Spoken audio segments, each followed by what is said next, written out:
I think in no way, shape, or form should a police officer or even any man ever be soliciting a underage girl, especially through Snapchat. Let me ask you a question. What would you do if a South Daytona officer was texting your 12-year-old child? Well, that's what allegedly happened here between former officer Matthew Layton and a child that was 12 years old. But what did the department do? They let him resign.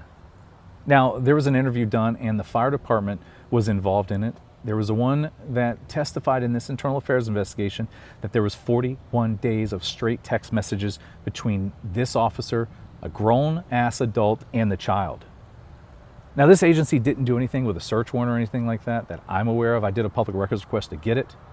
But in addition to this, apparently this officer knew this child's location, knew where she was, because after the child and the family got back from a vacation, this officer was sitting right across the street at a church waiting for her to come home, according to what was said in this interview, and then solicited her to come outside and say hi to him.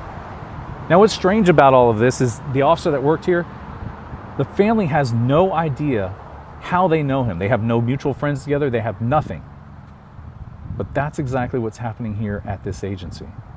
The officer resigned, and if you don't remember the fallout, because I asked Dion Willey, I asked Mark Cheatham, the chief, and I asked Francis Melody back, I think in February, what's going on with this? How come I'm hearing about an officer texting a 12-year-old? They all said, I don't have any idea what you're talking about. They all turned a blind eye. None of these bastards in here took any report from me because they already knew the report was out there and there was nothing being done.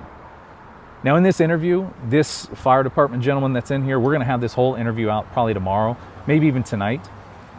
He said in this interview that he went out and reported this to the city about 6 to 7 months before this. This is all after I came and confronted the chief. This is all after I brought it out. But Brian Craig, the lieutenant, I think, or captain, whatever he is now, in this interview was so concerned about who was talking and where they were getting this information from that they just didn't even look at the investigation themselves. It's pretty sad, but it doesn't stop there.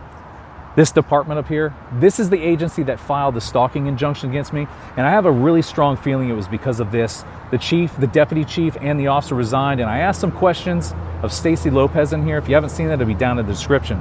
But I was asking these questions, and people were taking a mass exodus out of here.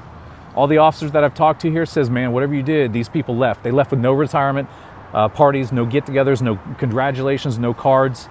And they even got rid of another person at this agency, Don Kettler. There was a big mass exodus. I don't know why. No one knows, because they are so tight-lipped. But unfortunately, now we have this interview. We have the interview with the firefighter, and the stuff that is in there will make you sick. I spoke to the chief briefly out in the back of the parking lot here, and I told him about some stuff. Right inside here, James Travell. James Travell was a witness that was at court with Stacy Lopez, and he was going to testify that I make threats to these people. Well, what did James Travell do today? He released every identifying characteristic of this person, this 12-year-old, to me after he charged me for what he was supposed to be redacting it. James Travell shouldn't have a job. Stacy Lopez shouldn't have a job. None of the people that had anything to do with covering this case up should have a job. But they do, and that's the problem. We're going to get this interview out here. There's way more to unpack to it. FDLE is investigating, I'm told, but we'll see. You can't trust any of these law enforcement right here, and you can't trust any of them that will text your 12-year-old child, and then they all cover it up. Anybody that said, I don't know what you're talking about, you're a liar. You need to be out of law enforcement. You have no backbone, and fuck you.